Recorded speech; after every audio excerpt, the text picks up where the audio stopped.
ಈಗ ಇಂದಿನ ಪತ್ರಿಕೆಗಳ ಇಣುಕು ನೋಟ. ಪ್ರಧಾನಿ ಮೋದಿಗೆ ಬ್ರೆಜಿಲ್ ಅದ್ದೂರಿ ಸ್ವಾಗತ.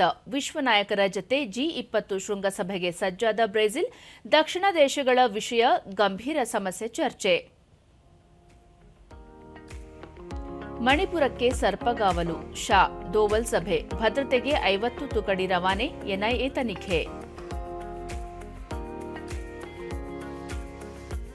ರಾಜ್ಯದಲ್ಲಿ 14 ಲಕ್ಷ ಬಿಪಿಎಲ್ ಕಾರ್ಡ್ಗಳು ಶೀಘ್ರವೇ ರದ್ದು.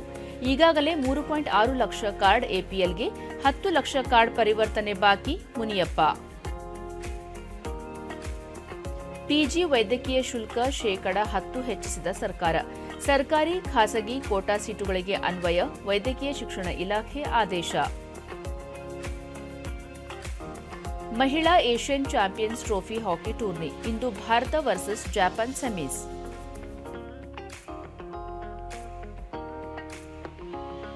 ಇವು ಇಂದಿನ ಪತ್ರಿಕೆಗಳ ಪ್ರಮುಖ ಸುದ್ದಿ. ಉಳಿದಂತೆ ಟೆಕ್ ಶೃಂಗಕ್ಕೆ ಇಂದು ಚಾಲನೆ. 52 ದೇಶಗಳ ಪ್ರತಿನಿಧಿಗಳು. ಕೃಷಿ ಮೇಳ ಬದಲಾದ ದೃಷ್ಟಿಕೋನ. 4 ದಿನ ಜಿಕೆವಿಕೆಯಲ್ಲಿ ನಡೆದ ಕೃಷಿ ಮೇಳ. 34.13 ಲಕ್ಷ ಜನ ಭಾಗಿ.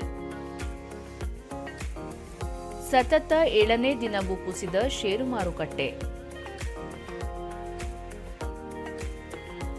ರಾಷ್ಟ್ರ ರಾಜಧಾನಿ ದೆಹಲಿ ವಿಷಗಾಳಿಗೂಡು. ಸೋಮವಾರ ಮುಂಜಾನೆ ದೆಹಲಿಯ ಐಕ್ಯೂ ಪ್ರಮಾಣ 484.